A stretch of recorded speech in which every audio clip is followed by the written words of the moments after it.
ಲೋಕಸಭಾ ಚುನಾವಣೆ ಮುಗಿದ ಬೆನ್ನಲ್ಲೇ ನಿರೀಕ್ಷೆಯಂತೆ ಕರ್ನಾಟಕ ಕಾಂಗ್ರೆಸ್ನಲ್ಲಿ ಮುಖ್ಯಮಂತ್ರಿ ಸ್ಥಾನಕ್ಕಾಗಿ ಸಂಘರ್ಷ ತೀವ್ರಗೊಂಡಿದೆ. ಇವತ್ತು ಬೆಂಗಳೂರಲ್ಲಿ ನಾಡಪ್ರಭು ಕೆಂಪೇಗೌಡ ಅವರ ಜಯಂತಿಯಲ್ಲಿ ಒಕ್ಕಲಿಗ ಸಮುದಾಯದ ಸ್ವಾಮೀಜಿ ಚಂದ್ರಶೇಖರ ಸ್ವಾಮೀಜಿಯವರು ಮಾಡಿದಂತಹ ಬಹಿರಂಗ ಮನವಿ, ಮುಖ್ಯಮಂತ್ರಿ ಸಿದ್ದರಾಮಯ್ಯನವರಿಗೆ ಮಾಡಿದಂತಹ ಬಹಿರಂಗ ಮನವಿ ಸಿದ್ದರಾಮಯ್ಯ ಮತ್ತು ಡಿ.ಕೆ. ಶಿವಕುಮಾರ್ ಅವರ ನಡುವೆ ನಡೀತಾ ಇದ್ದಂತಹ ಈ ಸಂಘರ್ಷಕ್ಕೆ ಹೊಸ ತಿರುವನ್ನು ಕೊಟ್ಟಿದೆ. ಕೆಂಪೇಗೌಡ ಅವರ ಜಯಂತಿಯಲ್ಲಿ ಚಂದ್ರಶೇಖರ ಸ್ವಾಮೀಜಿಯವರು ಹೇಳಿದ್ದಾರೆ, ನಾಡಪ್ರಭು ಕೆಂಪೇಗೌಡ ಅವರ ಜಯಂತಿಯಲ್ಲಿ ಚಂದ್ರಶೇಖರ ಸ್ವಾಮೀಜಿ, ವಿಶ್ವ ಒಕ್ಕಲಿಗರ ಮಹಾಸಂಸ್ಥಾನ ಮಠದ ಚಂದ್ರಶೇಖರ ಸ್ವಾಮೀಜಿಯವರು ಹೇಳಿದ್ದಾರೆ, ಸಿದ್ದರಾಮಯ್ಯ ಮುಖ್ಯಮಂತ್ರಿಯಾಗಿ ಅನುಭವವನ್ನು ಪಡೆದಿದ್ದಾರೆ, ಆದರೆ ಡಿ.ಕೆ. ಶಿವಕುಮಾರ್ ಅವರಿಗೆ ಅವಕಾಶ ಸಿಕ್ಕಿಲ್ಲ. ಹೀಗಾಗಿ ಸಿದ್ದರಾಮಯ್ಯನವರು ಅಧಿಕಾರ ಬಿಟ್ಟುಕೊಡಬೇಕು ಡಿ.ಕೆ. ಶಿವಕುಮಾರ್ ಅವರಿಗೆ, ಡಿ.ಕೆ. ಶಿವಕುಮಾರ್ ಅವರಿಗೂ ಕೂಡ ಮುಖ್ಯಮಂತ್ರಿ ಸ್ಥಾನದ ಅನುಭವ ಆಗಬೇಕು. ಸಿದ್ದರಾಮಯ್ಯ ಮನಸ್ಸು ಮಾಡಿದರೆ ಮಾತ್ರ ಡಿ.ಕೆ. ಶಿವಕುಮಾರ್ ಮುಖ್ಯಮಂತ್ರಿ ಆಗಲಿಕ್ಕೆ ಸಾಧ್ಯ ಅಂತೇಳಿ ಬಹಿರಂಗ ವೇದಿಕೆಯಲ್ಲಿ ವಿಶ್ವ ಒಕ್ಕಲಿಗರ ಮಹಾಸಂಸ್ಥಾನ ಮಠದ ಚಂದ್ರಶೇಖರ ಸ್ವಾಮೀಜಿಯವರು ಮುಖ್ಯಮಂತ್ರಿ ಸಿದ್ದರಾಮಯ್ಯನವರಿಗೆ ಮನವಿಯನ್ನು ಮಾಡಿದ್ದಾರೆ. ಈ ಮನವಿಯ ಸಂದರ್ಭದಲ್ಲಿ ಒಕ್ಕಲಿಗ ಸ್ವಾಮೀಜಿ ನಿರ್ಮಲಾನಂದ ಸ್ವಾಮೀಜಿಯವರು ಜೊತೆಗೆ ಅವರ ಪಕ್ಕದಲ್ಲಿ ಮುಖ್ಯಮಂತ್ರಿ ಸಿದ್ದರಾಮಯ್ಯ ಮತ್ತು ಸಿದ್ದರಾಮಯ್ಯನವರ ಪಕ್ಕದಲ್ಲಿ ಉಪಮುಖ್ಯಮಂತ್ರಿ ಕೆಪಿಸಿಸಿ ಅಧ್ಯಕ್ಷ ಡಿ.ಕೆ. ಶಿವಕುಮಾರ್ ಕೂಡ ಇದ್ದರು. ಸಮುದಾಯ, ಒಕ್ಕಲಿಗ ಸಮುದಾಯ, ಆ ಸಮುದಾಯದ ಪ್ರತಿನಿಧಿಯಾಗಿರುವಂತಹ ಸ್ವಾಮೀಜಿಯವರು ತಮ್ಮ ಸಮುದಾಯಕ್ಕೆ ಸೇರಿದಂತಹ ರಾಜಕೀಯ ನಾಯಕ ಡಿ.ಕೆ. ಶಿವಕುಮಾರ್ ಅವರು ಮುಖ್ಯಮಂತ್ರಿ ಆಗಬೇಕು ಎನ್ನುವಂತಹ ಕಳಕಳಿಯನ್ನು, ಬೇಡಿಕೆಯನ್ನು ಸಮುದಾಯದ ನಾಯಕರು ಇದ್ದಂತಹ ವೇದಿಕೆಯಲ್ಲಿ, ಸಮುದಾಯದವರು ಸೇರಿದ್ದಂತಹ ಕಾರ್ಯಕ್ರಮದಲ್ಲಿ ಮುಖ್ಯಮಂತ್ರಿ ಸಿದ್ದರಾಮಯ್ಯನವರ ಎದುರೇ ಇಟ್ಟಿದ್ದಾರೆ. ಅತ್ಯಂತ ಮಹತ್ವದ ಬೆಳವಣಿಗೆ.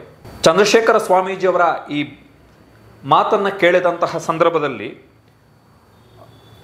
2020 ಜನವರಿಯಲ್ಲಿ ದಾವಣಗೆರೆಯ ಹರಿಹರದಲ್ಲಿ ನಡೆದಂತಹ ಒಂದು ಘಟನೆ ನೆನಪಾಗ್ತಾ ಇದೆ.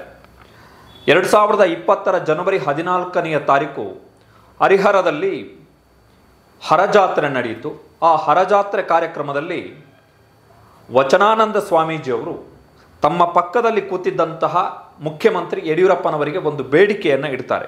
ಏನು ಅಂತ ಹೇಳಿದ್ರೆ, ಮುರುಗೇಶ್ ನಿರಾಣಿಯವರನ್ನು ನಿಮ್ಮ ಸರ್ಕಾರದಲ್ಲಿ ಮಂತ್ರಿಯನ್ನಾಗಿ ಮಾಡಬೇಕು, ಸಚಿವರನ್ನಾಗಿ ಮಾಡಬೇಕು.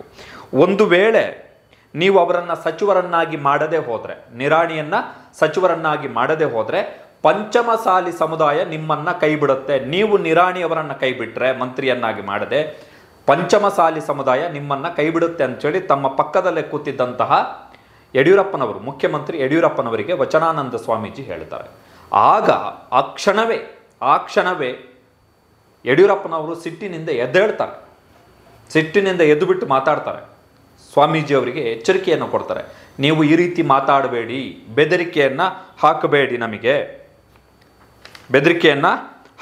ನಮಗೆ, ನೀವು ಸಲಹೆಯನ್ನು ಕೊಡಬಹುದು ಅಷ್ಟೇ, ಆದರೆ ಬೆದರಿಕೆಯನ್ನು ಹಾಕಬೇಡಿ ನೀವು ಅಂಥೇಳಿ ಯಡಿಯೂರಪ್ಪನವರು ವಚನಾನಂದ ಸ್ವಾಮೀಜಿ ಮೇಲೆಯೇ ಗರಂ ಆಗ್ತಾರೆ. ಆಗ ವಚನಾನಂದ ಸ್ವಾಮೀಜಿಯವರು, ಇಲ್ಲ, ನಾವು ಸತ್ಯವನ್ನೇ ಹೇಳ್ತಾ ಇದ್ದೀವಿ, ನಿರಾಣಿಯವರನ್ನು ಮಂತ್ರಿಯನ್ನಾಗಿ ಮಾಡಬೇಕು, ನೀವು ಕೂತ್ಕೊಳ್ಳಿ ಅಂಥೇಳಿ ಯಡಿಯೂರಪ್ಪನವರಿಗೆ ಹೇಳ್ತಾರೆ. ಅದಾದ ಬಳಿಕ ಯಡಿಯೂರಪ್ಪನವರು ಕೂಡ್ತಾರೆ.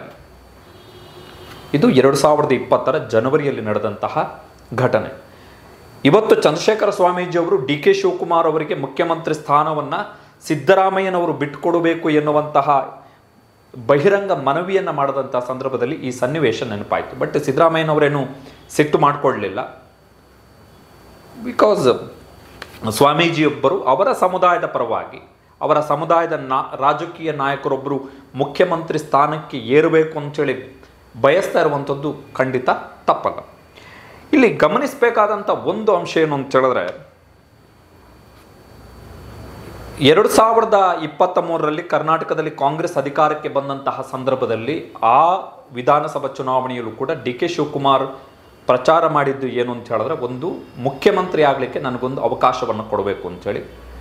ಒಕ್ಕಲಿಗ ಪ್ರಾಬಲ್ಯ ಇರ್ತಕ್ಕಂತಹ ಜಿಲ್ಲೆಗಳಲ್ಲಿ ಕಾಂಗ್ರೆಸ್ 135 ಸೀಟುಗಳನ್ನು ಗೆಲ್ಲಿತು. ಸಿದ್ದರಾಮಯ್ಯನವರು ಮುಖ್ಯಮಂತ್ರಿ ಆದರು 2ನೇ ಬಾರಿಗೆ. ಲೋಕಸಭಾ ಚುನಾವಣೆಯ ಸಂದರ್ಭದಲ್ಲೂ ಕೂಡ ಡಿ ಕೆ ಶಿವಕುಮಾರ್ ಅಂಥದ್ದೇ ಮನವಿಯನ್ನು ಮಾಡಿದ್ರು, ನಾನು ಒಕ್ಕಲಿಗ ನಾಯಕನಾಗಿ ಎಮರ್ಜ್ ಆಗ್ತಾ ಇದ್ದೀನಿ ಎನ್ನುವಂತಹ ಸಂದೇಶವನ್ನು ಸಮುದಾಯಕ್ಕೆ ಕೊಟ್ಟರು.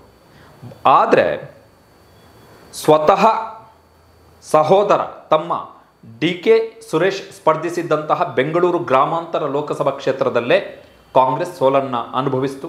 ಜೊತೆಗೆ ಮಂಡ್ಯ, ಮೈಸೂರು ಕೊಡಗು, ಚಿಕ್ಕಬಳ್ಳಾಪುರ, ತುಮಕೂರು ಒಕ್ಕಲಿಗ ಪ್ರಾಬಲ್ಯ ಇರ್ತಕ್ಕಂತಹ ಲೋಕಸಭಾ ಕ್ಷೇತ್ರಗಳು, ಅಲ್ಲಿ ಕಾಂಗ್ರೆಸ್ ಗೆಲ್ಲಿಲ್ಲ. ಜೊತೆಗೆ ಬೆಂಗಳೂರು ದಕ್ಷಿಣ, ಬೆಂಗಳೂರು ಉತ್ತರ, ಬೆಂಗಳೂರು ಕೇಂದ್ರ ಈ ಮೂರರಲ್ಲಿ ಒಂದಾದರೂ ಸೀಟ್ ಗೆಲ್ಲುತ್ತೆ ಅಂತೇಳಿ ನಿರೀಕ್ಷೆ ಇತ್ತು. ಎಗೇನ್ ಒಕ್ಕಲಿಗ ಪ್ರಾಬಲ್ಯ ಇರ್ತಕ್ಕಂತಹ ಕ್ಷೇತ್ರಗಳು ಯಾವ ಕ್ಷೇತ್ರವನ್ನು ಕೂಡ ಕಾಂಗ್ರೆಸ್ ಗೆಲ್ಲಲಿಲ್ಲ. ಅಂದರೆ ಒಕ್ಕಲಿಗ ಪ್ರಾಬಲ್ಯ ಲೋಕಸಭಾ ಕ್ಷೇತ್ರಗಳಲ್ಲಿ ಇನ್ಕ್ಲೂಡ್ ಬೆಂಗಳೂರು ಗ್ರಾಮಾಂತರ ಎಲ್ಲಿ ಡಿ ಕೆ ಸುರೇಶ್ ಅವರು ಸೋತರು ಆ ಕ್ಷೇತ್ರವು ಒಳಗೊಂಡಂತೆ ಎಕ್ಸೆಪ್ಟ್ ಹಾಸನ ಉಳಿದ ಎಲ್ಲ ಲೋಕಸಭಾ ಕ್ಷೇತ್ರಗಳಲ್ಲಿ ಕಾಂಗ್ರೆಸ್ ಸೋಲನ್ನು ಅನುಭವಿಸಿತು. ಆ ಮುಖಾಂತರ ಡಿ ಕೆ ಶಿವಕುಮಾರ್ ಅವರ ಕನಸೇನಿತ್ತು ಅದಕ್ಕೆ ದೊಡ್ಡ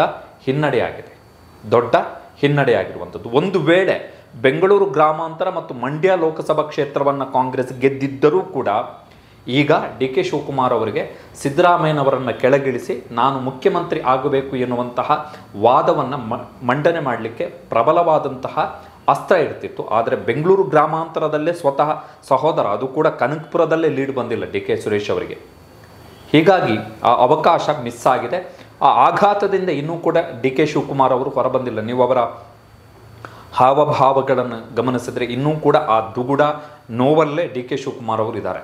ಯಾಕೆ ಹೀಗಾಯಿತು ಅಂತೇಳಿ 9 ಸೀಟು ಕಾಂಗ್ರೆಸ್ ಬಂದಿದೆ ಎನ್ನುವುದಕ್ಕಿಂತಲೂ ಹೆಚ್ಚಾಗಿ ಬೆಂಗಳೂರು ಗ್ರಾಮಾಂತರದಲ್ಲಿ ಡಿ ಕೆ ಸುರೇಶ್ KPCC ಅಧ್ಯಕ್ಷರ ಸಹೋದರ, ಉಪಮುಖ್ಯಮಂತ್ರಿಯವರ ಸಹೋದರ ಸೋತಿದ್ದಿದೆಯಲ್ಲ, ಅದು ಡಿ ಕೆ ಶಿವಕುಮಾರ್ ಅವರಿಗೆ ದೊಡ್ಡ ಆಘಾತವನ್ನು ಕೊಟ್ಟಿದೆ. ಸೊ ಹಾಗಾಗಿ ಈಗ ಒಕ್ಕಲಿಗ ಸಮುದಾಯ ಸ್ವಾಮೀಜಿಯವರ ಮುಖಾಂತರ, ಸ್ವಾಮೀಜಿಯವರು ಒಕ್ಕಲಿಗ ಸಮುದಾಯದ ಪ್ರತಿನಿಧಿಯಾಗಿ ನಮ್ಮ ಸಮುದಾಯದ ಒಬ್ಬ ರಾಜಕೀಯ ನಾಯಕ ಈ ರಾಜ್ಯದ ಅತ್ಯುನ್ನತ ಪಟ್ಟವನ್ನು ಏರಬೇಕು, ಅತ್ಯುನ್ನತ ಪಟ್ಟವನ್ನು ಅಲಂಕರಿಸಬೇಕು, ಅವನು ಕೂಡ ಮುಖ್ಯಮಂತ್ರಿ ಆಗಬೇಕು ಅಂಥೇಳಿ ಬಯಸ್ತಾ ಇದ್ದಾರೆ. ನಥಿಂಗ್ ರಾಂಗ್, ಯಾವುದೇ ತಪ್ಪಿಲ್ಲ.